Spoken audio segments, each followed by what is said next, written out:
नमस्कार, मैं विशाल और आप देख रहे हैं वीएसएस न्यूज।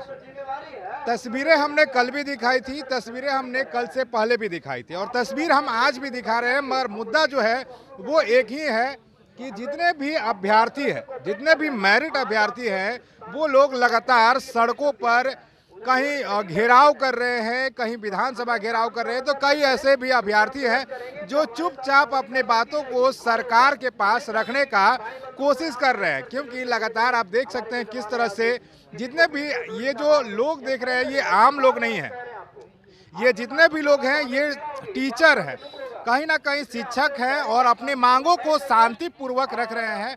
पहले आप अपना नाम बताइए। जी, मेरा नाम गुलशन कुमार है और मैं सहरसा जिले से आया हूँ।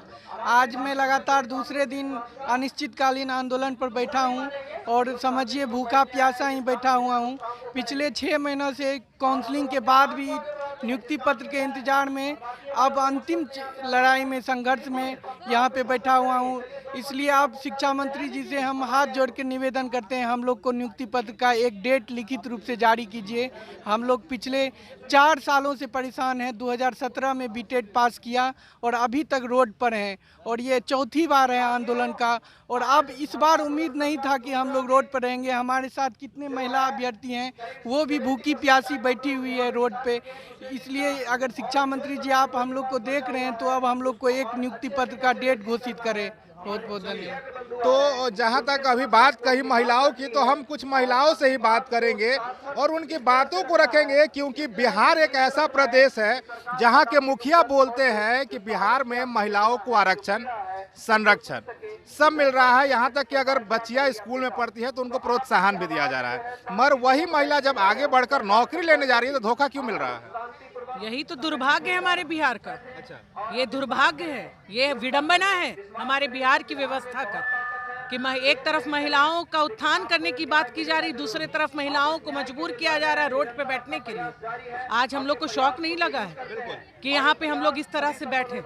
क्या जरूरत पड़ी? हम लोग इज्जत आबरू से अपने स्कूलों में हम लोग को स्कूल मिल जाता, नियुक्ति पत्र मिल जाता, हम लोग अपना वहाँ काम करते। ना आपको हम बुरा भला बोलते, ना आपके खिलाफ यहाँ पे धरना देते। आपने ही हमें मजबूर किया है, ये लास्ट ऑप्शन है धरना। बहुत लग रहा है आखिर सरकार सुन क्यों नहीं रही है? क्या आपको क्या लगता है? सर, हमको लगता है सरकार की मंशा साफ नहीं है। सरकार टाल मटोल की नीति को अपना रही है। ये सिर्फ और सिर्फ अगर करना होता ना सर, तो बहुत जल्दी हो जाता। इलेक्शन, जब कोरोना काल में इलेक्शन, इतना फास्ट शेड्यूल निकला इलेक्शन का और इलेक्शन हेल्ड हो गया, आपने देखा होगा, तो फिर हमारे नियोजन प्रक्रिया को इस तरह से बाधित क्यों किया जा रहा है? मैम, आपसे भी एक सवाल है, जैसे पढ़ाई लिखाई में कितना परेशानियों का सामना करना होता है, क्योंकि आप महिला हैं और बिहार में किस तरह से माहौल है वो भी आपको पता है। उसके बावजूद आपने एग्जाम क्रैक किया, उसके बाद नौकरी नहीं मिला, कैसा लगा? यहाँ हम लोग सबसे पहले मैट्रिक से लेकर और बीए तक का एग्ज़ाम किए, बीए तक पढ़ाई किए। फिर इसके बाद हम लोग जो है बीएड किए। फिर बीएड करने के बाद टीईटी और सीटेट क्वालिफाई किए और फिर भी क्वालिफाई करने के बाद हम लोग जो है इतना मेहनत किए, इतना फॉर्म भरे सब कुछ किए, फिर भी हम लोग को जो है कामयाबी अभी तक नहीं मिली है। तो सर, क्या लग रहा है आखिर लगातार आप लोग जो है धरना पे धरना प्रदर्शन किए जा रहे हैं? इससे पहले लाठी चार्ज भी हुआ, इससे पहले वाटर कैनन से भी आप लोग पर हमला किया गया सरकार द्वारा। सिर्फ हमला हो रहा है, वो भी अपने हक के न्याय को लेकर, क्यों हो रहा है सर?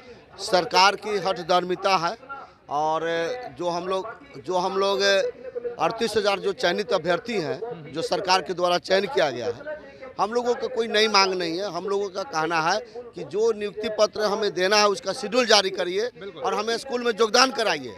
हम चाहते हैं कि आप तीसरे चरण की काउंसलिंग कराने के पश्चात ही कराइए, आप जनवरी में ही करवाइए, लेकिन कम से कम उसका डेट तो क्लियर कीजिए।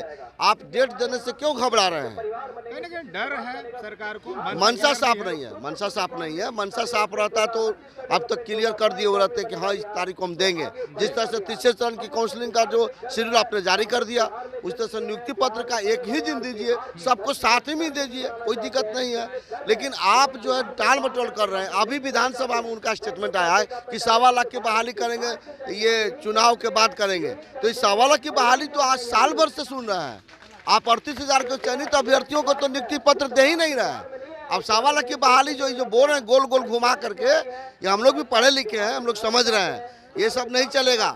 और जब तक नियुक्ति पत्र जारी नहीं होगा, डेट जारी नहीं होगा, तब तक हम लोग बैठेंगे। चलिए, बिल्कुल। तो जब तक नियुक्ति पत्र हाथ में नहीं मिलता है तब तक लगातार यहाँ पे सैकड़ों के संख्या में जितने भी अभ्यर्थी हैं सारे मेरिट अभ्यर्थी हैं, और कहीं ना कहीं तमाम मेरिट अभ्यर्थियों का कहना है कि हमें नियुक्ति चाहिए, आश्वासन नहीं।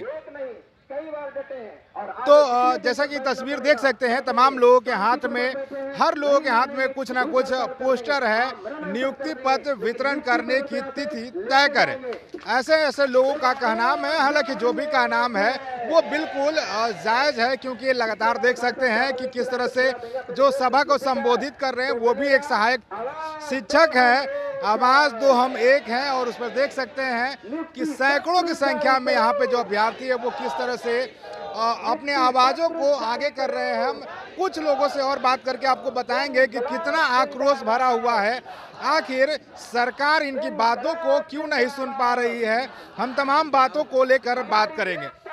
सरकार आपकी बातों को क्यों नहीं सुन रही है? देखिए, सरकार के पास कोई प्लान ही नहीं है।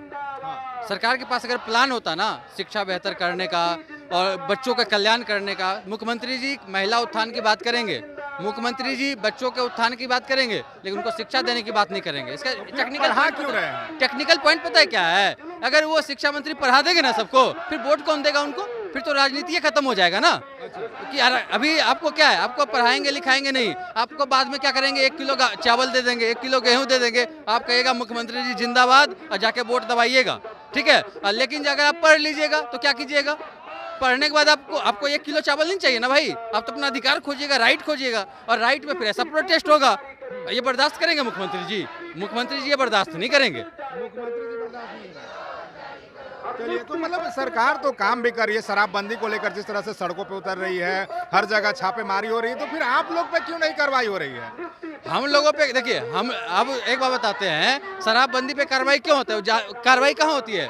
वो छोटे मोटे जो पिए रहते हैं, सोए रहते हैं, उनको उठा के सरकार ले जाती है, ठीक है। शराबबंदी का नारा लगा रही है, लेकिन जो सरकार खुद नशे में, पहले तो कार्रवाई खुद पे करे।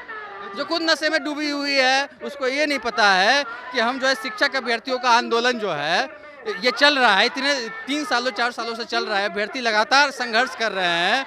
तो ये सिस्टम जो है ना, हमको लगता है पूरा नशा में डूब गया है। और उसके बाद हमको लगता है ना कि उसको ये नहीं पता है कि बिहार भी राज्य है, उसको बस पता है कि हम मुख्यमंत्री हैं, उनको बस पता है कि हमारा राज्य पे हम शासन कर रहे हैं। ये नहीं पता है कि बिहार में लोग भी रहते हैं, बिहार में जनता भी है, बिहार को शिक्षा भी चाहिए और बिहार को रोजगार भी चाहिए, तो पता ही नहीं है। चलिए, तो अभी हमारे साथ अभ्यर्थी थे, टीईटी के अभ्यर्थी थे, जिन्होंने साफ तौर पे बता दिया कि बिहार की जो शिक्षा रणनीति है, जो राजनीति है, वो नशे में है, क्योंकि वो नशे में ही सारे चीज़ों को ला रहे हैं। और कार्रवाई के वक्त जब नशा टूट रहा है तो वो भूल जा रहे हैं कि हमें करना क्या था और हमने वादे क्या किए थे। अब देखने वाली बात यह होती है कि खबरें क्या कुछ सामने निकल कर आ रही है। तब तक के लिए बने रहे हमारे चैनल के साथ। और हाँ, अभी तक आपने हमारे चैनल को लाइक शेयर सब्सक्राइब नहीं किया है तो जल्द से जल्द कर ले। धन्यवाद।